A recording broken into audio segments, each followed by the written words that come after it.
E o que foi esse clique para você sair disso? Como que Pois foi é, isso? foi meio que por acaso, né? Eu namorava com uma moça, ela era evangélica não praticante, né? Porque tem o católico não praticante, essa era evangélica não praticante, né? E aí nós fomos numa igreja, né? Era a Igreja Batista do Morumbi, isso eu posso falar, né? Na época o pastor era o Ari Veloso, um homem de Deus, um rapaz muito bom ele. E nós estávamos chegando lá, ela queria que eu fosse no culto, na igreja e tal. Eu falei, bom, vou, né? Esse bando de crente aí não é nada, né? Ela sabia que tu era satanista? Não sabia, né? Mas ela queria me converter ao cristianismo. Ela sabia que eu não era cristão. Ela queria me converter, porque ela era evangélica, né?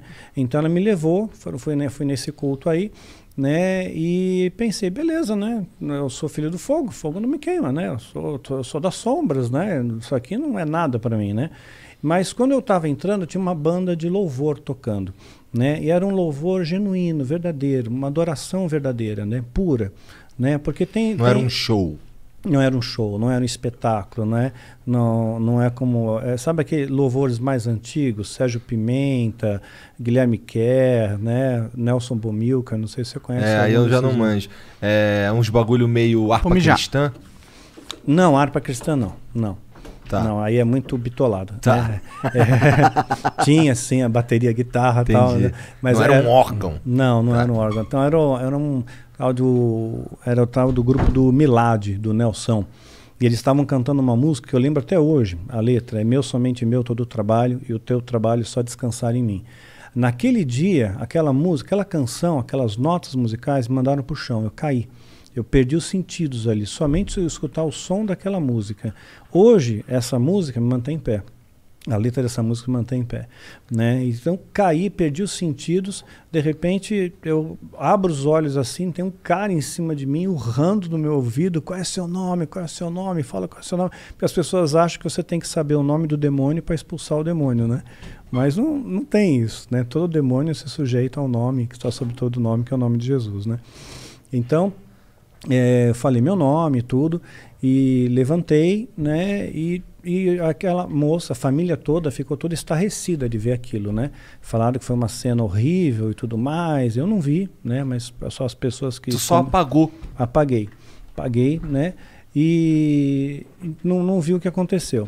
Aí aquela menina ficou preocupada, falou assim, poxa, eu vou marcar um encontro com ele como pastor, né? Um pastor, nós demos o nome de Brint no livro Filho do Fogo, mas o nome verdadeiro é Luiz Augusto Zitt, né?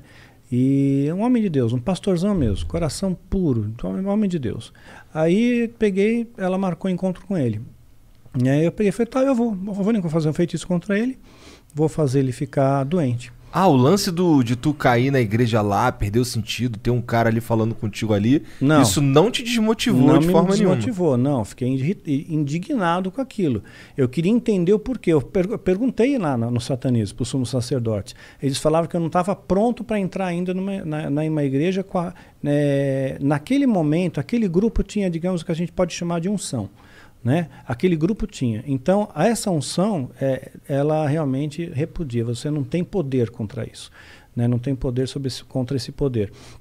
Então, então, todos os feitiços que tu lançava nas lideranças religiosas, os que pegavam era porque os caras eram meio esquisito mesmo. Era meio esquisito. A maioria pegava. 99,9% pegava.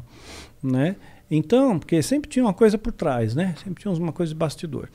Então, então você ter uma vida reta faz muita diferença, né? E aquele grupo de louvor, eles procuravam ter uma vida reta, né? Eles não são perfeitos, eu não sou perfeito, você não é, ninguém é, só Deus é, né? Mas aí você procura, você se esforça, né, em fazer o bem, né, em ser uma pessoa boa. Então, caí com aquelas notas musicais e marcou um encontro com o pastor. Eu peguei e fiz um feitiço contra ele. Fiz sozinho, né? Chamei o Abraxas e tal, né? Falei, vai lá, causa uma doença nele. Tu chamou o Abraxas nesse dia? Chamei o Abraxas, né? Falei, invoquei ele para causar uma doença nele, uma doença que incapacite dele chegar no encontro, sabe? Não importa o que seja, ele pode ter uma dor de cabeça, sabe? Mas ele não pode chegar no encontro, né? E eu fui ao encontro e ele não foi. Eu esperei umas 2 horas, ele não foi, foi embora. Aí no outro dia eu estou na empresa que eu trabalhava, o presidente satanista, né, tocou o telefone para mim, né, a secretária passou e era a secretária da igreja e falou, olha, o pastor não pôde ir ao encontro, né? Eu pensei comigo, puxa, não veio ao encontro porque se lascou, né? Eu fiz um negócio aqui. Pois é. Aí ela falou assim, não, sabe o que é? O filho dele sofreu um acidente, né? Que fraturou a perna, tal, né? Mas não foi nada grave, tal. Foi uma brincadeira de criança, tal, acidente doméstico. E falei, poxa, mas não era para ser no filho, era para ser nele, né? E, ok, eu fiz alguma coisa errada, né? Porque o ritual é rigoroso, não pode ter erro, né? Então, marquei o segundo encontro, marquei de novo a segunda vez e chamei mais pessoas para me ajudar. Fizemos o pentagrama, cada um na ponta de um pentagrama, então fizemos com 5 dessa vez. 5 então pessoas. O pentagrama é um símbolo satânico? É um símbolo satânico, sim. Pentagrama invertido especialmente, né? Porque vai encaixar dentro dele exatamente a figura do bode, né? E o bode na Bíblia é o bode de Levítico, né? Um era solto, né, no deserto, né? E o outro era sacrificado. Então, o satanismo, eles interpretam que aquele bode que está lá no centro é o que foi solto, é o que te dá liberdade, né? E há 5 pontos, 5 continentes, né? Onde ele tem o poder e tudo mais, ele faz e acontece, né? Então, tem todo um simbolismo em torno disso, né? Aí, peguei, na ponta do pentagrama foi feito o encantamento, né? Inclusive tem encantamentos feitos com a estrela de Davi também, né? Que é o hexagrama, tem encantamento com o hexagrama também. É um triângulo para cima e um triângulo para baixo. Exato. Tem também, dependendo do tipo de ritual, também usa. Mas a estrela de Davi não é um símbolo sagrado, não é? Não tem nada na Bíblia que fala sobre isso. É um símbolo antiquíssimo. Você vai encontrar entre os bizantinos, vai encontrar entre os persas. É antiquíssimo, sabe? É um símbolo esotérico. E a maçonaria, cara? A maçonaria... Não, peraí, que ele tava no feitiço que ele lançou no cara. No pastor, boa. Pastor, Então, aí o primeiro deu na criança. O segundo chamei esse pentagrama, em cada ponta do pentagrama, lançamos o feitiço, né? Esse feitiço foi um pouco mais forte, né? Nós fizemos para causar um dano maior, né? Então, assim, um acidente severo com ele. Mas nesse feitiço aí ainda invoca alguém? Invoca mais de uma entidade. Invocado 2 entidades. Aí foi o Abraxas. Foi o Abraxas e o Azazel. Azazel.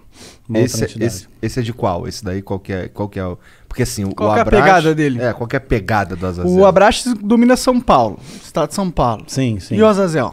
O Azazel é uma entidade que ele é, digamos, um especialista em causar acidentes, danos, estragos, né? Alguma coisa assim. É tipo um GPS satanista. Ó. Primeiro você escolhe a localidade, depois você escolhe um tipo de enfermo. É bem isso. Entendi. Então, o que acontece? Aí essas 2 entidades foram invocadas para lançar um feitiço. Lançamos o feitiço. Fui no encontro com o pastor. Passou 1 hora, passou 2 horas, o pastor não foi, fui embora. Pô, lascou, o pastor lascou. Só vou esperar o telefonema, né? No outro dia liga a secretária da igreja para mim de novo. Olha, o pastor não foi em encontro. Falei, eu sei, né? Então, o que aconteceu? Ele bateu o carro. Olha, foi um acidente violento, né? Deu perda total, acabou com o carro do pastor, né? E eu já pensando, onde é que ele está hospitalizado, né? Porque se eu souber o hospital e tiver satanista infiltrado, né? Porque tem muito tráfico de órgãos, muita coisa no meio aí, nesses bastidores. Caralho! Né? Tem. Então... Pra que os caras querem órgão? Pra vender? Pra vender, fazer ritual. Capitalizar. Também. Capitalizar. Entendi. Capitalizar. Daí agora, mas o pastor não se quebrou? Não, ele saiu inteiro. Porque 1000 cairão à direita. 10 mil à esquerda, você não vai ser atingido.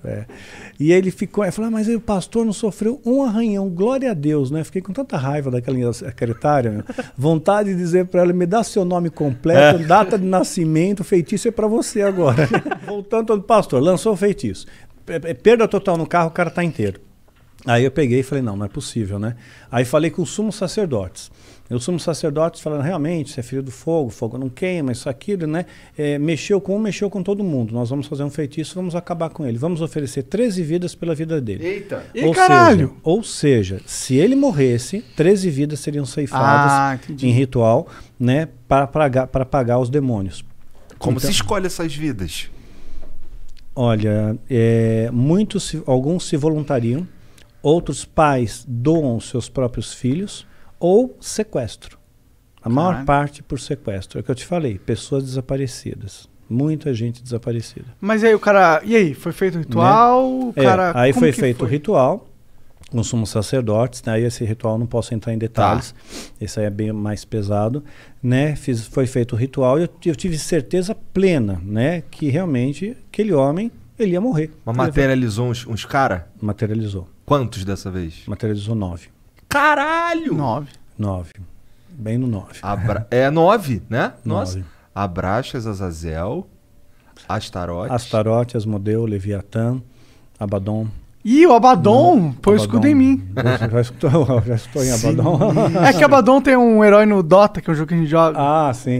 O nome dele é Abaddon. Ah, tá. E ele é meio demoníaco. Esses nomes são famosos. Ele é o Death Knight.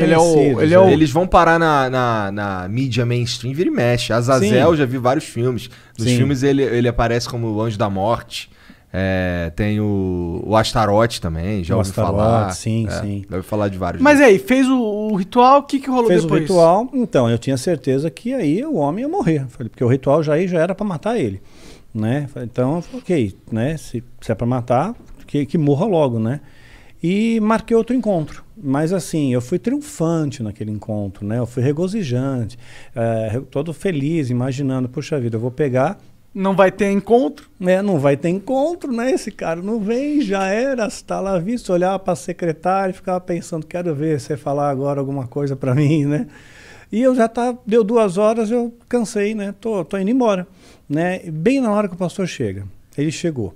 Ele estava com o ar meio abatido, tá transpirando muito, abatido, né? Mas ele pegou, falou, que bom que você está aqui ainda, né? Me atrasei. Né? Mas ele não falou o que aconteceu. Né? Então, e tu nunca soube? Nunca soube. Tá. Né? Ele não entrou no mérito do que aconteceu, mas ele estava abatido. E ele pegou e falou, vamos conversar. Né? Olha, naquela época eu estava no platô do Kung Fu, né? Feiticeiro do satanismo. Quer dizer, aquele homem não era oponente para mim, mas eu tive um medo dele que me arrepiou dos pés à cabeça. Né? Porque ele tinha... Era para estar morto. Era para estar morto. Eu tô vendo alguém vivo que era para estar morto, né? E ele tinha unção, tinha essa unção, tinha essa autoridade, tinha essa... É um homem de Deus, né? Um homem de fé. E eu tinha receio que se eu tocasse nele, se eu pegasse na mão dele, ele estendeu a mão, não estendi, eu ia cair de novo, porque eu já estava com aquele trauma que eu caí na igreja lá, né? E então eu falei, pastor, desculpa, o senhor chegou atrasado, eu vou embora, eu tenho um compromisso. Menti, né? Aí ele falou, tudo bem, olha, se você não quiser conversar, a gente não conversa, uma conversa rápida, 5 minutinhos só, vai. Olha, demorei tanto para chegar até aqui, você não sabe o que eu passei para chegar até aqui, me dá 5 minutos só, te prometo que não vai passar 1 minuto a mais. Aí eu falei, tá bom, 5 minutos, hein, 5 minutos. Aí nós subimos a parte superior, era um sobrado, né, da casa, ele entrou na sala, né, eu entrei após ele, ele fechou a porta, a chave, tirou a chave e pôs no bolso. Imediatamente eu olho para a janela, né, pensando rotas de fuga, né, grades na janela. Né? Falei, não, tinha que ter pijama de uma listra para passar por lá, não ia dar, né. Aí eu peguei e falei, pastor, mudei de ideia. Não quero mais falar com o senhor, não. Eu preciso ir embora mesmo, né? Ah, tá bom, você quer ir embora, você não quer falar comigo, tudo bem. Né? Eu só vou orar por você antes de você ir embora, tudo bem? Né? Aí eu só vejo uma mão, assim, porque ele impôs a mão sobre mim, né? Vejo a mão crescendo, apaguei, cara, apaguei. Literalmente apaguei de novo. Mas eu tive alguns despertares no meio desse apagão. Então, cada vez que eu tinha minha consciência recobrada, eu via que eu estava no chão, eu estava todo estourado, sabe? Estava com hematoma, machucado, roupa rasgada, arranhão, né? A sala dele estava toda destruída, cadeira, tudo voando, livro para tudo quanto é lado, não voando para o poltergeist. Mas que, tipo, bagunçado. Você se mexeu muito. Eu me mexi, exato. E ele estava calmo, ele estava sereno, né? Falando baixinho, né? Falando, Deus, né? Visita essa vida com teu amor, visita essa vida com teu amor. Eu nunca vou esquecer dessas palavras, né? E de repente, aí apagava, voltava. Chegou uma hora que eu voltei, né? E ele me ajudou a levantar, né? Me pôs na cadeira, né? E falou, tá vendo isso aqui? Falei, tô vendo. Isso aqui nunca mais vai fazer parte da sua vida, né? Porque agora você é uma nova criatura, né? Agora você é de Jesus. Você quer Jesus na sua vida, né? Você quer aceitar Deus na sua vida, né? E eu peguei e pensei, puxa vida, né? Eu acreditava que o diabo era tão poderoso, né? E esse homem, ele nem encostou em mim e me derrubou e fez tudo isso, né? E destronou os principados, os demônios mais poderosos contra ele. Então eu falei, eu quero, o Senhor me ajuda, né? Então ele fez aquela coisa de oração, sabe? Repete comigo a oração, tal, fiz. Aí ele me deu um abraço, eu me senti muito acolhido com aquele abraço, mais do que todos os abraços que eu recebi na Irmandade, né? Senti uma paz no meu coração tão incrível, tão indescritível. A Bíblia chama de paz que transcende o entendimento, né? Então senti uma paz, uma serenidade, uma alegria muito grande, né? Que eu nunca tinha sentido na minha vida, né? Então eu saí de lá super feliz, radiante, todo machucado com o corpo, né? Mas feliz por dentro, né? A vontade que eu tinha de pegar um cachorro da rua, bem vira-lata, sabe? Dar um beijo na boca dele, falar, cachorro, Jesus te ama também, né? Maneiro. Né?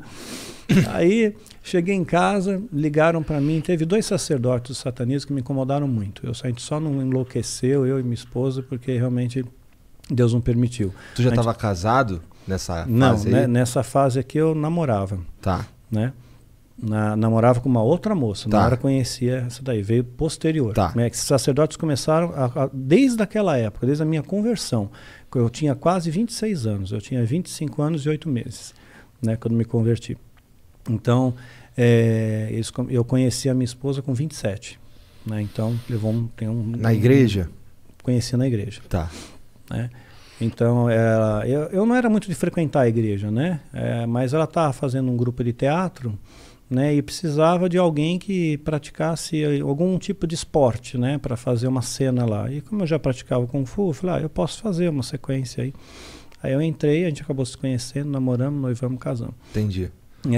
Então... Mas você estava falando dos sacerdotes que eles fizeram para encher então, aí eles ligaram para minha casa. Nesse mesmo dia? No mesmo dia. Eu cheguei em casa, passou 1 hora mais ou menos, o telefone tocou, né? E a voz do outro lado era um tal de Taulês, a gente deu o nome de Taulês no livro. E ele pegou e falou para mim, nós avisamos você, satanismo não é para todo mundo, né? Mas uma vez que você entrou, não tem mais volta, não tem mais volta. Amanhã você tem um compromisso conosco, né? E nós vamos buscar você na sua casa. E se você não estiver aí, nós vamos matar a sua família. Caralho! Né? Então, assim, eu não pensei 2 vezes, eu não consegui raciocinar, né? A única coisa que eu pensei, porque eu sabia que ritual que era, né? Aquele ritual era um ritual que eu teria que fazer pela primeira vez, um ritual de sacrifício humano. Então, Por quê? Porque tu estava fraco? Não, para subir de degrau, para virar sacerdote.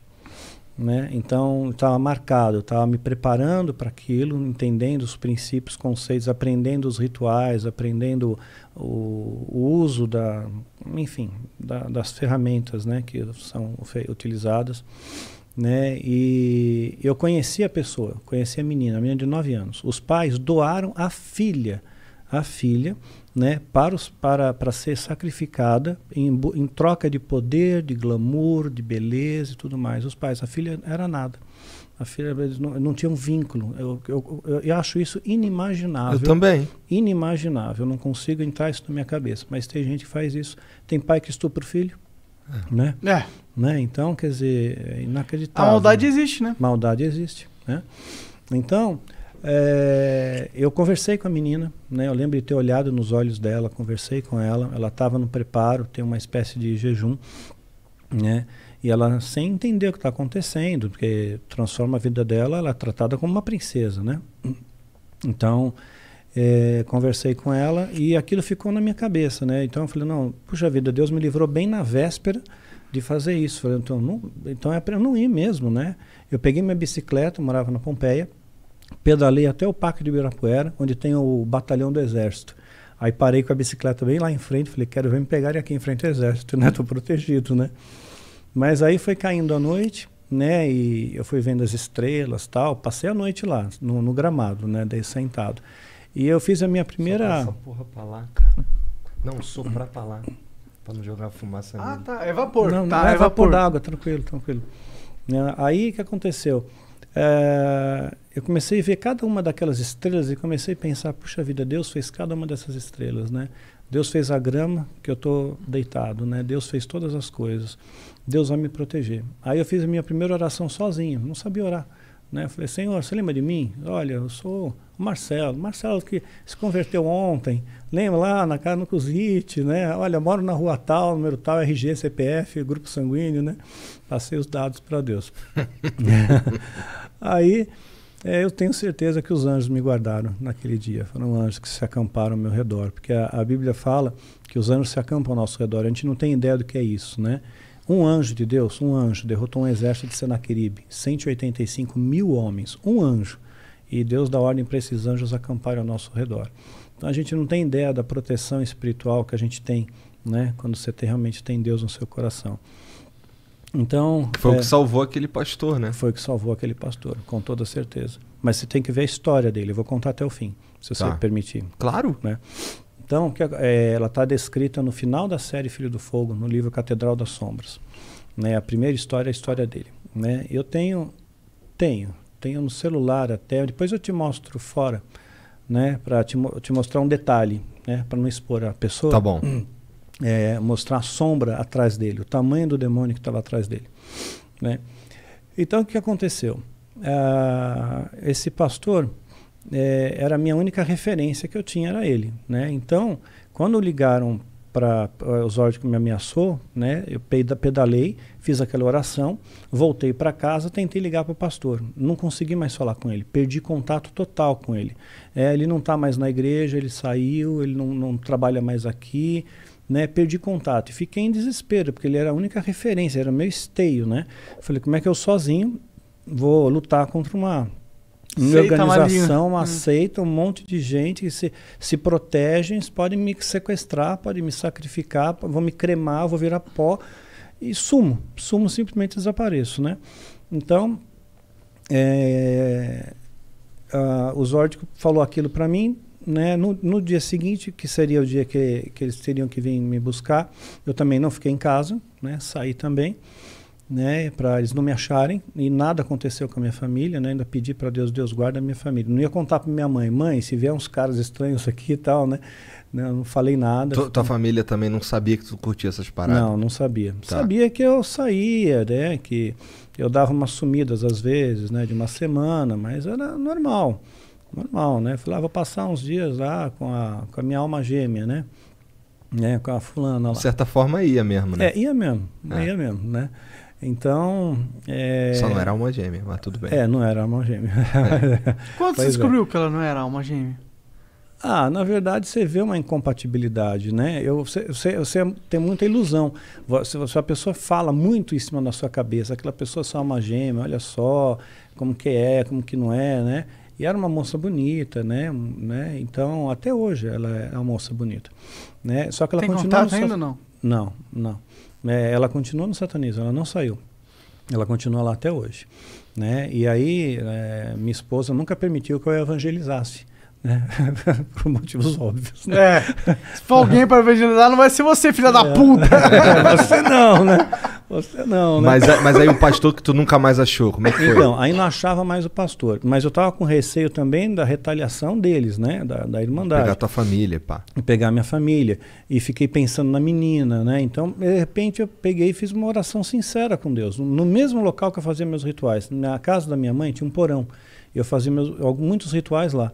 Então lá eu peguei todas as coisas minhas de rituais, tudo que eu tinha, livro, anotações, né, as parafernálias lá, né, pus fogo em tudo, destruí tudo, me desfiz de tudo. O livro que tu destruiu era um livro de feitiço? Era um livro de feitiço, mas assim, eu copiei, você não pode levar para casa. Tá, era um livro que você escreveu copiando? Copiando, você faz trabalho de copista. Tá. Né? Então eu tinha alguns livros, né? Que eu tinha copiado pelo menos partes, não o livro inteiro, mas partes. Então tinha minhas anotações. Então queimei tudo, destruí tudo. É extensa a biblioteca? É extensa, bastante. Qual que é o livro mais assim que você pegou? Caralho, esse livro aqui... deve ser aquele que ele falou, né?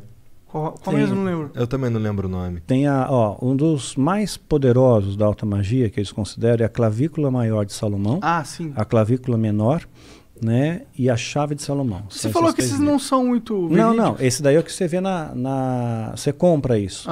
Né, mas tem um livro verdadeiro com o mesmo nome, né, que é o original mesmo, que é diferente, porque Salomão, você sabe que Salomão ele deu uma desviada, né? Sim. Com essa história. Então, mas se você lembra bem da história, 1 Reis 10:14, fala que Salomão recebia todo ano 666 talentos de ouro, 666, que é o número do diabo. Né? Talento é ouro pra caralho, né? 34 quilos. É ouro pra caralho. 34 quilos. Naquela época ele era um bilionário. Talentos. Bilionário, sim. Né? E esse número... De quanto tempo? Por ano. Por ano. Por ano. 666 talentos por ano. 1 Reis 10:14. Aí lá em Apocalipse 13:18, nós vamos ver que realmente, né, o que é o 666, né? Que é o número da besta. E tem fundamento esse 666 no satanismo? Tem. É uma trindade satânica. Assim como tem o Pai, o Filho e o Espírito Santo. É o anticristo. É a besta, o falso profeta e o anticristo. A besta? Quem é a besta? É o diabo? Sim, é o diabo. O falso profeta... O falso profeta é o que vai dar apoio ao anticristo. Tá. Que supostamente será o próximo Papa. Depois do Francisco, pela profecia bíblica de Apocalipse 17. E esse Papa aí? Se a profecia acontecer. Esse Papa aí de boa. É de Francisco boa? é de bonzinho. Ele parece bem moderno. Ele é de boa. Eu gosto dele. Ele me parece uma pessoa super simpática, bonzinho, né? Então, assim, aí depois dele, né? O próximo Papa vai ser aquele que vai dar o apoio ao anticristo, né? Pela profecia bíblica de Apocalipse 17, que fala do 8º rei. Né? Então, assim como o Vaticano se transformou teve poder de Estado, né? Em 19 de fevereiro de 1929. 19 de fevereiro de 1929. Né? E aí fez o Tratado de Latrão. E a partir daí veio todos uns papas. E aí tem esse que tá agora é o 7º? Esse é o 7º, porque o primeiro você não pode contar, que era o Pio XI. Pio XI já estava em exercício quando o Tratado de Latrão foi assinado. Né? Você tem que contar a partir do momento que posterior a isso, passou com conclave e tudo mais. Né? Aí, então esse é o 7º. Então o 8º rei será o Papa que vai dar o apoio ao anticristo.